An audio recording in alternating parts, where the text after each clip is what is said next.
been a little while. I think Yeah. we're here. I think we are starting. Yes, things are happening in YouTube Studio.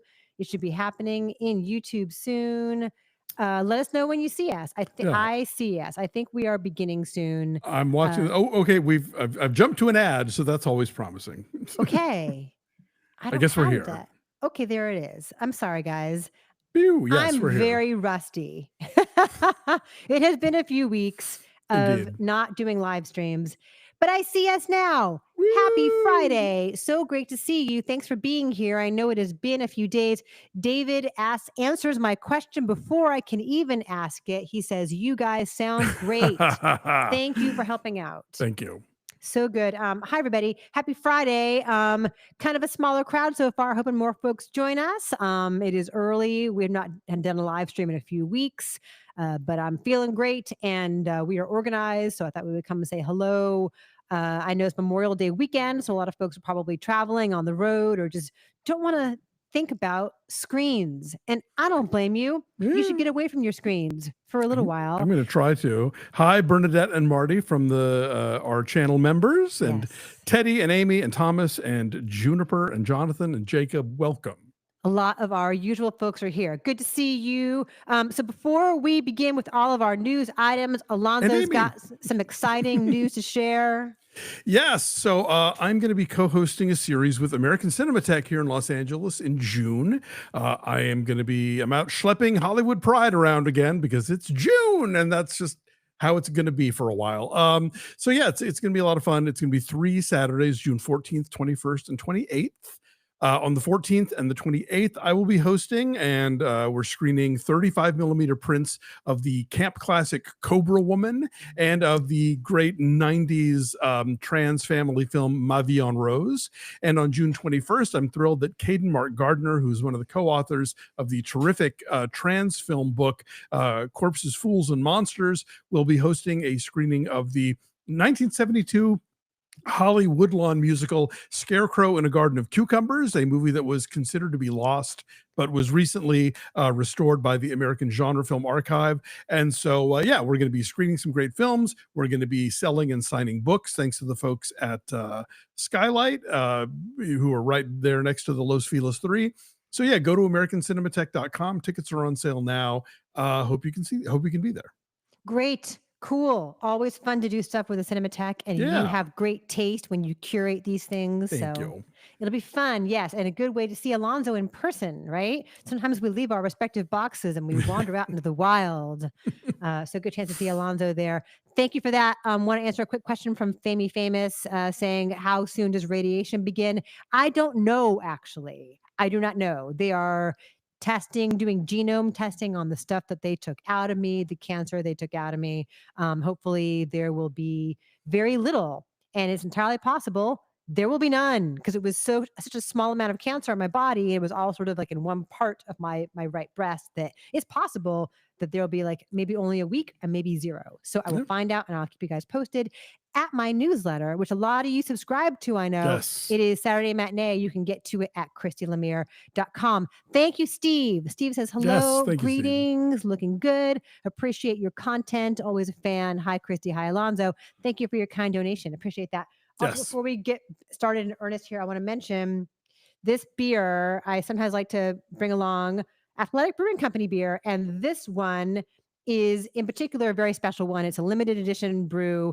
It's called After Shift, and it is a fundraiser for mental health. So $50,000 of the profits of this beer will go to the Southern Smoke Foundation, which is kind of like that entertainment fund that we supported after the wildfires. Okay. This supports restaurant and beverage workers and people who Oh. work in the brewing industry, like if they need help financially, if they need, mental health care, therapy. So $50,000 of this goes to that. I Nice. love it. It's like really light and crisp, but also has these like lime leaf and yuzu flavors. Ooh. And the can is so pretty. They always do really pretty cans at Athletic. I'm an Yeah. ambassador for them. And so I don't get any money for telling you about this, but I like to share the word with the world. So there's a link down below. Christy L20 gets you 20% off. And it's only 55 calories. And it's a non-alcoholic beer, in case people are tuning in late on that one. It is non-alcoholic beer. Yeah, I've been sober for like 7 years now, and I've been really happy to find these because, like, if you're out being social and you want to have a drink in your hand and not feel like you're missing out, these are all really good. So, All right then. for a good cause. Hello, everybody. Good to see you. Thank you, David. Thank you, Jeff. Drinking to do good, says Jeff. Yes, very good. Yeah, Teddy, you'll like this too. Steve says, I'm a restaurant worker who needs both money and mental health. So you get it.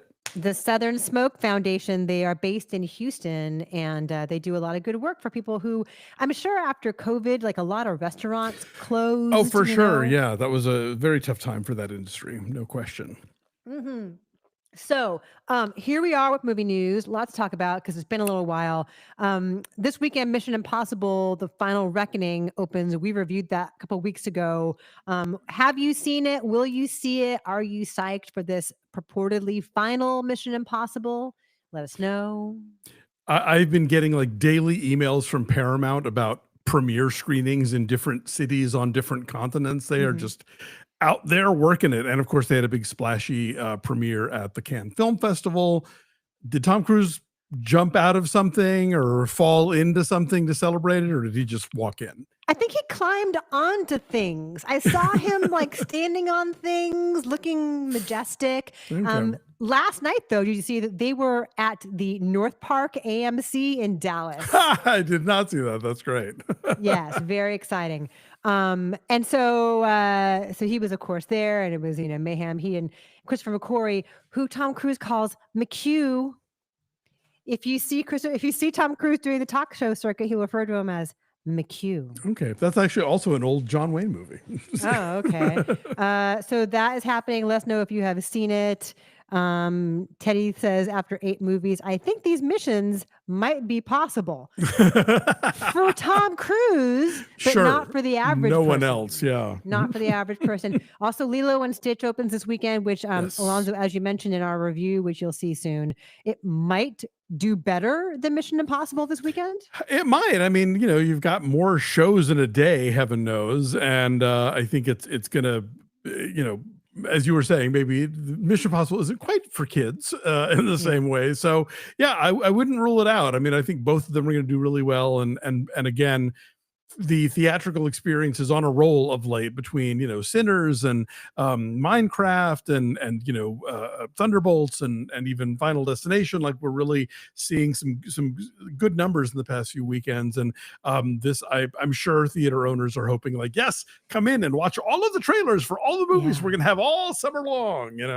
Yeah, I've seen a couple of stories in the trades where they're saying like this could be like rivaling Barbenheimer summer in terms of box office dollars. And I'm sure everybody is hoping for that for sure. Thomas says the submarine scene is insane. Yes, indeed it is. Yes. Alex is pleasantly surprised by Lilo and Stitch. Did we need this? No. And that's what we talk about in our review. Thank you so much, Stephen, for your very generous donation. Stephen says, saw last weekend Sister Midnight and Dag Johan Halgren's Love, which is part of the Oslo trilogy. Are any of these films on your radar? They're not. I do want to see the Oslo trilogy. I've been hearing about that. I think Strand is releasing them. I don't know that it's something we review here. Maybe. I don't know. But I do want to see them for sure. Okay. All right. Good to know. And David says that Mission Impossible Final Reckoning broke a record for the series' highest Thursday night previews, $8 million. So, I mean, if you've seen them all, you got to know how it all ends, right? So, sort of a built-in audience there. So that's happening. And then Cannes is happening. You mentioned that Mission Impossible played at Cannes. What are some movies that are playing at Cannes that you have seen or are excited about, Alonzo? I haven't seen anything, but I'm hearing great stuff about the new Joachim Trier film, which reunites him with his worst person in the world star, Renata Reinsve. People are raving about that. People are raving about the gay motorcycle S&M movie with Alexander Skarsgård and Harry Melling. Also, the other gay movie with Paul Mescal. And there's a new Jafar Panahi that Neon picked up. Neon also picked up the new the woman who did Julia Ducournau. Julia Ducournau. Thank you. Yes. It's Alpha, which I'm hearing really, really mixed things about. I'm hearing it's okay. not good. Okay. All right. Well, I'm curious to see. Obviously, everyone's waiting to see if Neon is going to, get their 6th Palme d'Or in a row. I'm not sure what they've got in contention this year. Mubi picked up the new Kleber Mendonca movie called The Secret Agent, which I'm hearing good things about.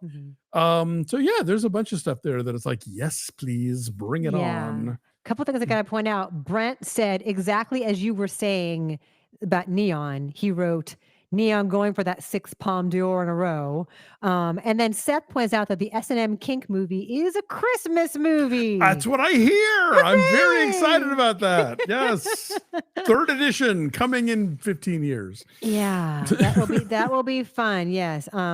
Heather says, I saw What the Flip review of Mission Impossible Ghost Protocol, where Christy mentioned her other co-host, Ignatiy Vishnevetsky's bad review. So I read it and I admit I agree with Ignatiy Vishnevetsky. Yeah, he's very smart, Ignatiy. That feels like a lifetime ago, but that was 2011. So yeah, a lot to look forward to for sure. There's also a new Lynn Ramsey movie. Yes, with Jennifer Lawrence and Robert Pattinson. And apparently Kristen Stewart's directorial debut, and Harris Dickinson's directorial debut, and Scarlett Johansson's directorial debut have been getting good notices as well. Yeah, I'm curious about all these movies. So yeah, it sort of feels like it's like so tantalizing to read the reviews and see like the buzz coming out of there. There's some FOMO, because it'll take us the next year to catch up with all this stuff. Yeah, but I'm sure a lot of it's like this fall's award season fare, right? Yeah, like a few things will open right away, and then other stuff it'll be, by the time we get to the end of award season, we should have caught up with most of it. Yeah. Oh, and I guess the Phoenician Scheme had its premiere there too, which we'll be seeing soon. We are, yeah. That comes out next weekend. So we will definitely be reviewing that for you guys. So yes, lots of good stuff on the horizon. But something else that was announced just yesterday, there's Alex Garland. Speaking of A24. Yes. Alex Garland's going to do a live action Elden Ring movie for A24. I realize, Alonzo, this sounds like Mad Lib word salad for you. Please walk me through why this is important and should I care? It's such a big deal.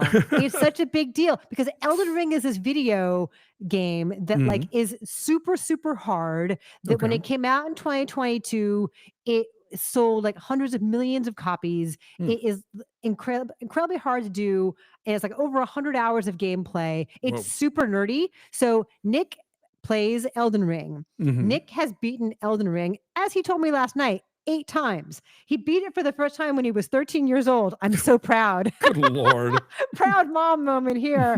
But Chris and I would make fun of him for it because we'd come into the living room and watch him playing it. And we're like, are you playing your nerd game again? Because it's like this fantasy game with this. Unlike all those non-nerd video games. Some video games are not nerdy, like Donkey Kong. Fine.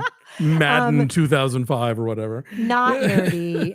But this is super nerdy because it's this dark fantasy world. There's this thing called the Elden Ring that has been broken.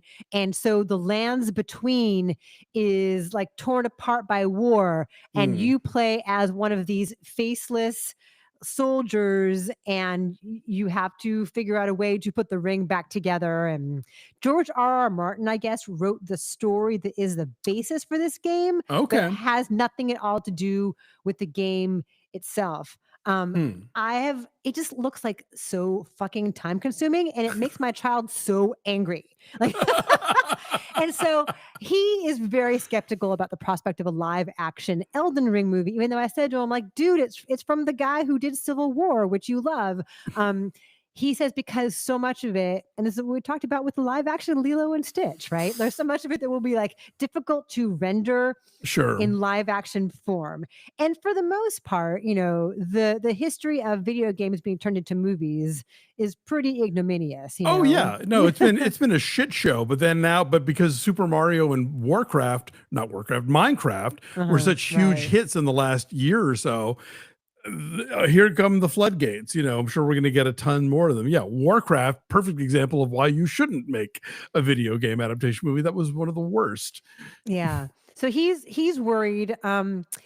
And I guess part of it is just like the way that you regenerate, like he doesn't know how they make that work. Anyway, I'm not going to get in the weeds on this, but I feel like Alex Garland apparently is a huge Elden Ring player, or like a big You fan of the don't game. say. I do say, and so he's very, very knowledgeable. So I guess if it's going to be in anybody's hands, Sure. it is in his.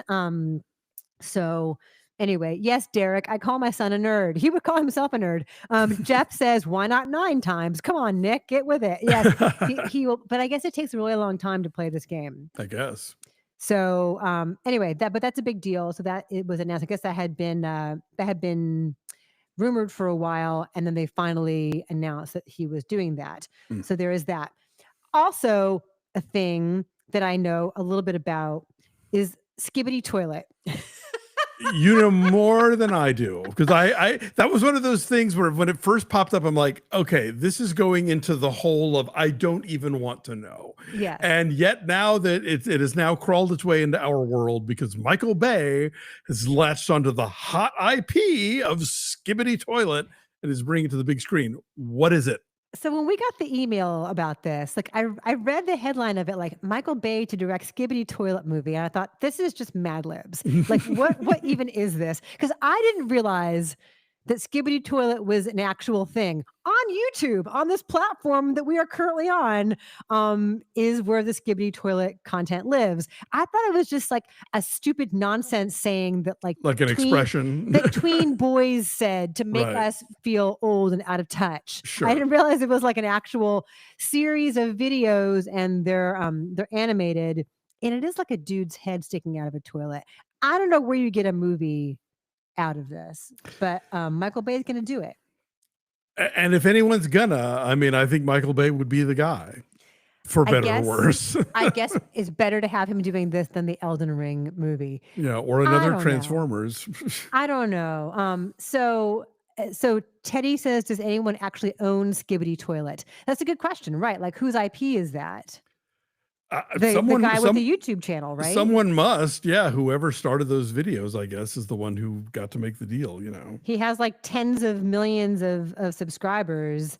So anyway, I don't know a whole lot about what it actually entails, a Skibidi Toilet, but we're going to find out more about that. Whether we wanted to or not. Yes. Somebody pointed out something about The Last of Us and how that was, you know, adapted really well into for sure, yeah, a series. But I feel like with The Last of Us inherently has like a narrative arc that lends itself to that kind of adaptation versus Elden Ring. Like it's like any video game, you can go off in various directions. Gotcha. But yeah, what I know about Last of Us, it does feel kind of structured in that way. And also when you're turning into a TV series, you aren't having to cram like, here's how this world happened and here's in 2 hours, you know, like you get the real estate to really stretch out with that. Yeah. Anyway, we'll keep you posted on all these things that are aimed at viewers who are much younger than us. How dare they? Maybe I can get Nick to help me review Elden Ring. Like for sure, when it comes out, I will take him with me to see it. Yes. Like, he doesn't want to be on camera. Like he'd rather be behind the scenes. But I do need his insight. Oh, yeah. I will definitely need some footnotes. Yes. So I'll help you out with that. Maybe we can bring him to whatever screening you and I go to, and we can like quiz him afterward. Perfect. Speaking of big blockbuster stuff, lots of schedule changes on the horizon for all these Marvel movies that have been all lined up there. So Avengers Doomsday has moved from May to December 2026. Okay. And Secret Wars has moved from May to December 2027. And so now the Devil Wears Prada 2 is going to take that Doomsday spot and come out on May 1st of 2026. Huh. Okay. Well, this is what happens when Disney buys Fox. They get to move around all of these game pieces. Are Streep and Hathaway both coming back for this? I believe so. Yes. Okay. And I think what this means is that we're going to have like the largest gap in time ever between Marvel movies. Really? Which is okay. Or maybe like the longest in a while. It's like over a year. We'll go over a year without a Marvel movie. I was going to say, it seemed like during the pandemic we might have, but I guess no, because we had Eternals and Shang-Chi. And Okay, yeah, but look, I'm of the let us miss you a little school, so Yeah. I'm okay with that. I am too, because there was just too much there stacked up. Yeah. Make us wait. So these are some big changes that are going on. Also, we got to talk about Ballerina, which is coming out in a couple of weeks. I've Yes. not seen it yet. Have you? Nor I have not. I haven't gotten invited to see it yet, so I was Neither have I. surprised to find out that they were doing this embargo stuff. I'm like, who's seen it? Please explain this whole embargo fiasco. So apparently, Lionsgate sent out an email that said, well, hey, if you want to give your enthusiastic, spoiler free reaction, the embargo lifts on this day. But critical reaction and full reviews are embargoed until this day. Now, look, normally speaking, all they tell you is there's a social embargo, which means, yes, go onto, X or Blue Sky or Facebook and, give your little nuggety review. When we do an out of the theater review, often we consider that sort of a social embargo. Like, here's just a quick thought about what we think about the movie. We'll do the full review later. And then the full review has a different embargo. But never has a studio basically said, if you liked it, you can start talking about it this early. But if you don't like it, you have to wait until this other date. And so obviously, given how much they've been trying to shove us all into the influencer category anyway, a lot of critics were not happy about this. And our colleagues like Courtney Howard and Kristen Lopez and others were on social media being like, this is bullshit.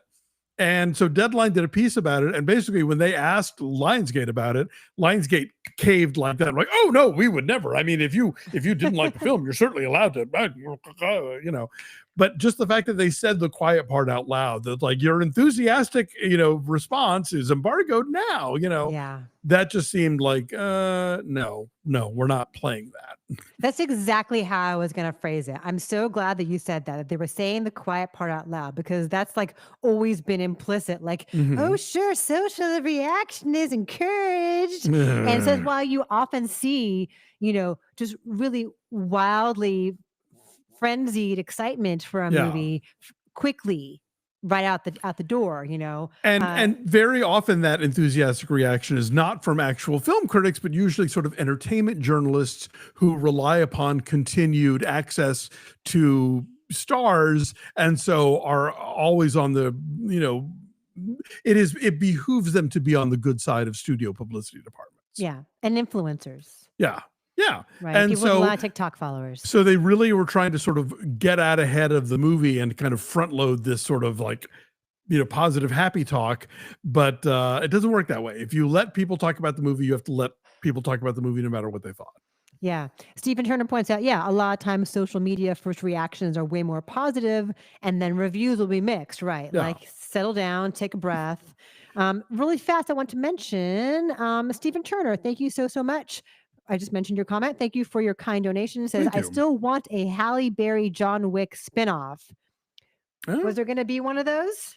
I don't know, but they've introduced her in the world of John Wick, so it's, I don't see why not. That would be great. Yeah. In fact, the thing with the sort of early reactions got so crazy. There was this one guy on Twitter who would write what sounded like a gushing reaction to a film, but he would always bury some complete nonsense thing in the middle of it that if you weren't paying attention, you might gloss right over, where he would talk about a thing that was in the film that clearly wouldn't be, or, just something outrageous. And very often he would get caught up in like, when Variety or The Wrap or somebody would do like, oh, early responses to blah, blah are great. And they would quote him, even though he was obviously like taking the piss. I thought that was genius. Very stealthy. Yes. So we will review Ballerina whenever they show it to us, and we will say what we like when we like it. That's right. The Bear season 4 trailer is out. Alonzo, Okay. I know you don't watch trailers. I don't blame you. But I'm looking forward to it. We will begin recapping that when that comes out. As always on Hulu, they're putting the whole season out on June 25th, but we'll take it 2 episodes at a time over at our Patreon. There's a link to our Patreon down below. That is patreon.com/BeFastAllDay. So we will definitely get back to the Bear. Yes. And in the meantime, you can go back and, check out our older recaps of previous seasons if you had not already been a member. And it's one of many shows that we talk about over our Patreon page. Yeah, there's a cool thing that Patreon lets us do where like you don't have to be a member to watch our videos. Like they are for purchase, for individual purchase. Let's say you Mhm. want to see our recap of the White Lotus season 3 finale Or Andor. or Andor finale or like season 2 episode 2 of The Last of Us, which was very Mm, eventful. yeah. A lot of folks have been purchasing those. But if it's something A you la want to carte. watch, get it all month long. So Yeah. patreon.com/be fast all day. There's also a trailer for the new Darren Aronofsky movie Caught Stealing, starring Austin Butler and Zoe Kravitz, Okay. Well, which I know you have not watched also. I have not. I think I'm going to, when I see Zoe Kravitz for a while, I'm going to be thinking about the last Right. 2 episodes of The Studio. She's high on mushrooms the whole time. Exactly. But no, cool. We have not had what was the last Darren Aronofsky movie? Mother? Something since Mother, right? Was Noah after Mother? No, Noah was before Mother. Black Swan?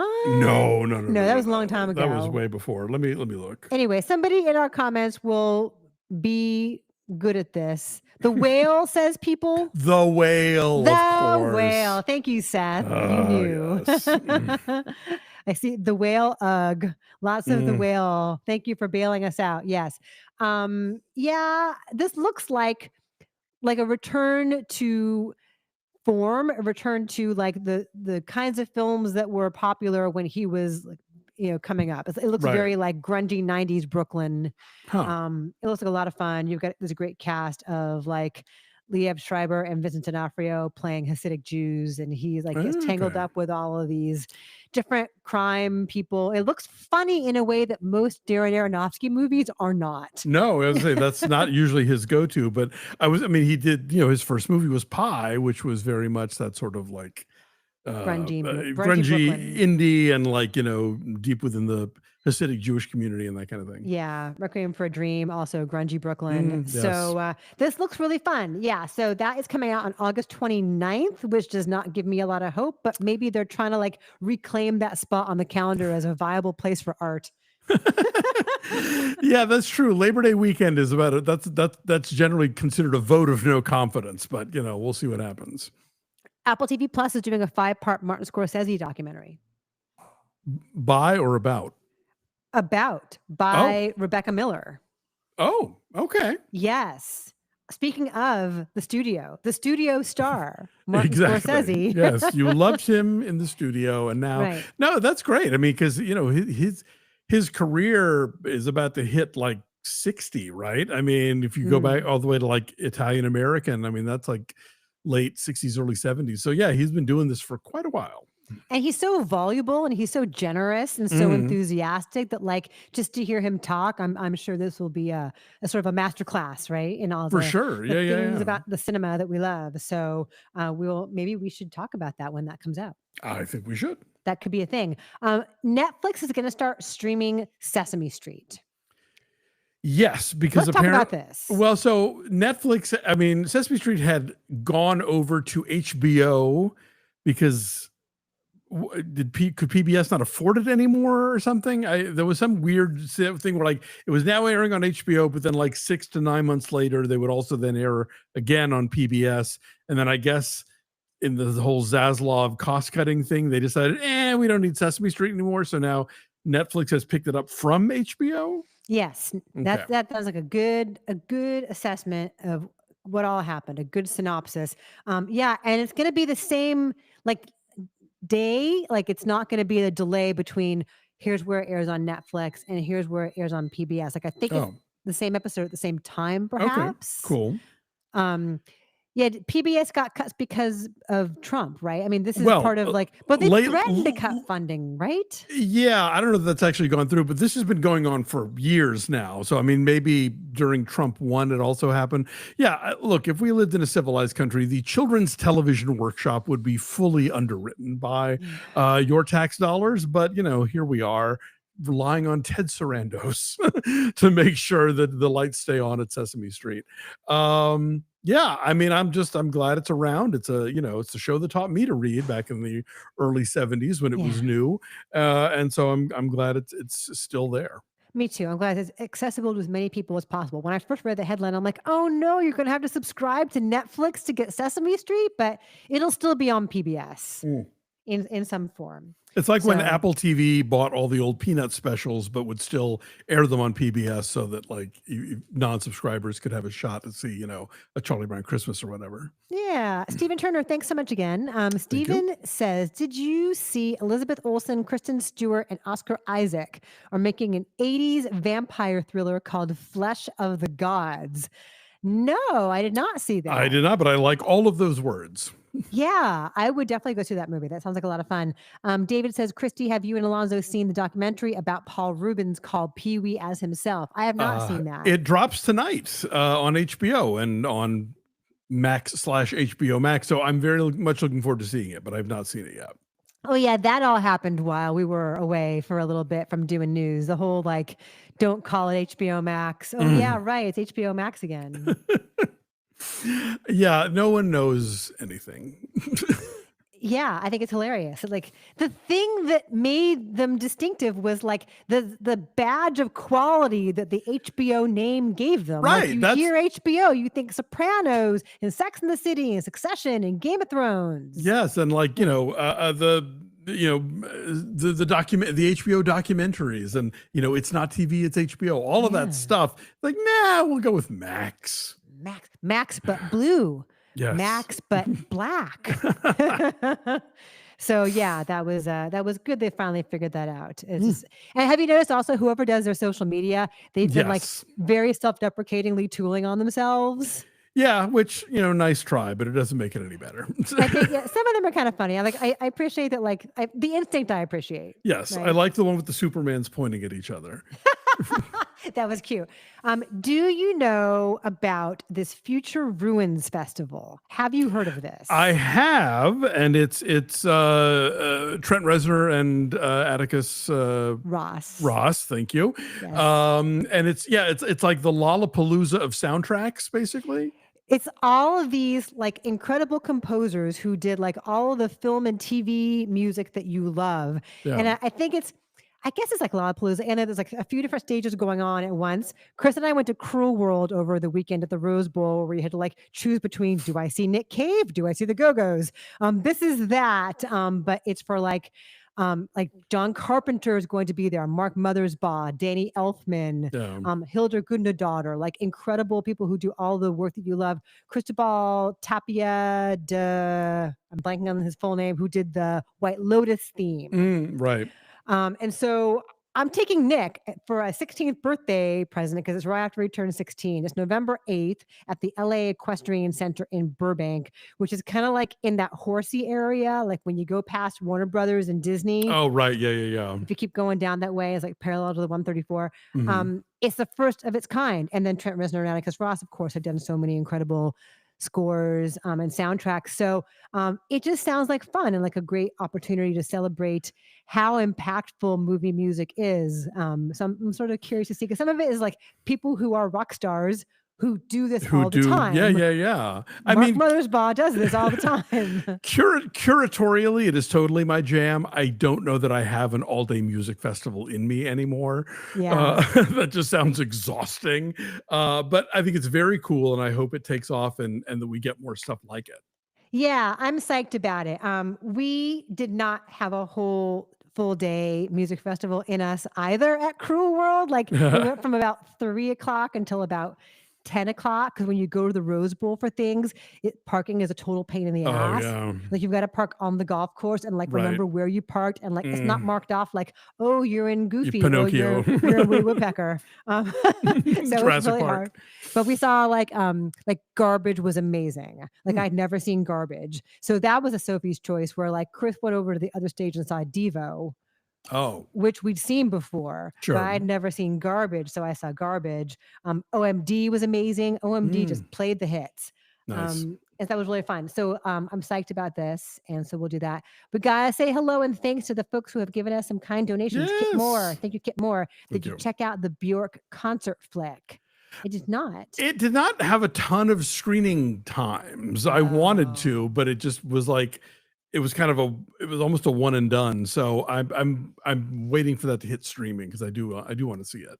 Yes. Teddy, thank you so much for always Thank being you. here and being so generous. Did you see that Apple is doing a new Peanuts animated musical with songs written by Ben Folds? I did. I think that's coming up in the next month or two. Yeah, I'm very psyched about that. I'll tell you, I've said this before. The new Peanut specials that Apple TV has produced are really good. Yeah. The Peppermint Patty focused one on Mother's Day, the one about Marcy, the one about Franklin, the Sally one for Earth Day. Beautiful and like Mhm. funny and moving and tons of Easter eggs. If you're a hardcore Peanuts fan, like very obscure characters pop up, at least in the background, like really made with genuine love of the material and really terrific. Like if you've been sleeping on those, I haven't watched the Snoopy show, but the Mhm. specials are dynamite. And it seems like they have found that tricky, like tonal balance, right? Like Uh-huh. they're capturing kind of like the wistful innocence of it, but they're also funny. Yeah, because the thing about Peanuts is like they're always tinged with melancholy. Yeah. Like this is a comic strip where kids always talk about being depressed, and so you can't be too about it. And yeah, the specials I think kind of find that sweet spot of like there's a little bit of angst, but they're also funny and they're ultimately uplifting. Yes, go check those out. Couple more things I want to mention while we're talking about music. This is really sad. Billy Joel today announced that he Yeah. was canceling all his upcoming concerts because of this brain disorder that he has been diagnosed with. And apparently, playing music live has exacerbated it, like I, the noise of it. I was going to say, yeah, I'm sure that it's sort of like, in the same way that, boxers and football players take all the blow to the heads. I mean, like Yeah. all of that sound and reverb and, for decades will definitely, I'm sure, do a number on you. Well, that's really sad because I've never seen him live, but I hear he still puts on a hell of a show. I have not either, right? I know he's done recently a whole bunch of shows back at Madison Square Garden. Yeah, like Mm, still a total showman, total performer. Like that would be fun. So very sad if like yeah. he can no longer perform because of this. But he posted, I believe, on the official Instagram page. So is forthcoming about that.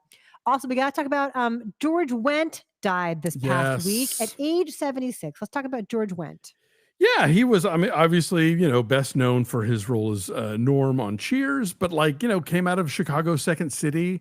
Am I wrong in thinking that he was one of those guys like Ed O'Neill who sort of started out as kind of a core Mammoth guy or Oh, I know he did a lot of stage work, but I don't yeah. know if it's Mammoth in particular. Are you thinking it's Mammoth because it's Chicago? Well, just because, yeah, there's a Yeah. lot of that sort of generation of sort of like sitcom people who actually kind of Yeah. got rolling there. But yeah, he was just like very, kind of great, affable, comic presence, and I think Cheers is one of those shows that has become like a cozy workplace comedy that was on 40 years ago and people still watch and it doesn't feel Yeah. super dated. Yeah. Someone did a supercut. It might be Peacock, I think on the Peacock Peacock did, YouTube yes. channel. Literally 18 minutes Of Norm. of every Norm one-liner, like starting from season 1, episode 1, like Yeah. every time through. From And he just opens the like door and walks and in. just to watch it all cut together like that, you realize like the rhythms. Norm, Norman, like, and then he comes in, takes off his jacket, like it's very comforting, and just he just had a way with like he could take that one line and just, as you would say, make a meal of it. So that's a very big loss. He was 76. Also, we got to talk about Robert Benton. Yes, Robert Benton had an amazing career. Like this is a guy who started off like he was a writer for Esquire, and then he co-wrote the stage musical "It's a Bird, It's a Plane, It's Superman," which its composer lyricist Charles Strauss recently also passed. But he co-wrote Bonnie and Clyde and What's Up Doc, and then went on to direct movies like Kramer versus Kramer and Places in the Heart.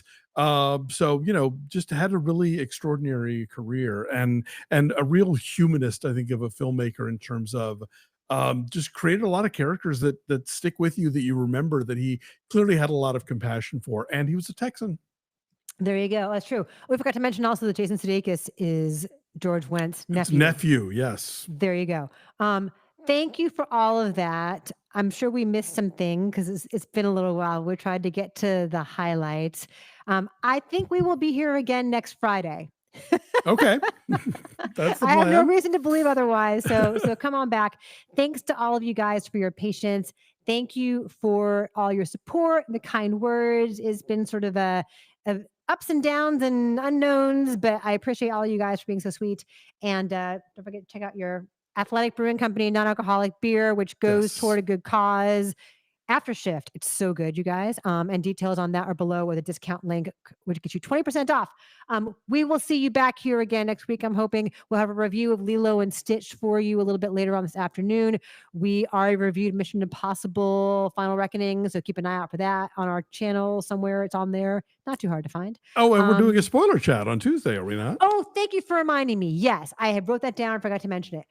If you saw Mission Impossible, The Final Reckoning, come on back on Tuesday at 11 a.m. Pacific. And Yeah. I'll have a link to this. I'll create a whole live link thingy and I'll pin it to the top of the channel. We're going to go into it. We're going to talk about things that we did not want to talk about Yes. in our review. So go see the new Mission Impossible and then come on back here 11 a.m. on Tuesday, 11 a.m. Pacific time. We're going to let it Tuesday. all hang out like Tom Cruise on a biplane. Are you aware that's actually him doing his own stunts? Well, I mean, you can just see the wind in his face. Like that would be harder to fake than to actually do. So yeah, I figured. It's very hard, but not for Tom Cruise. Thanks, guys. Great to see you. Have a great long holiday weekend. Yes. We're so thankful for all of you. Be safe, and we'll talk to you soon. Bye. Bye.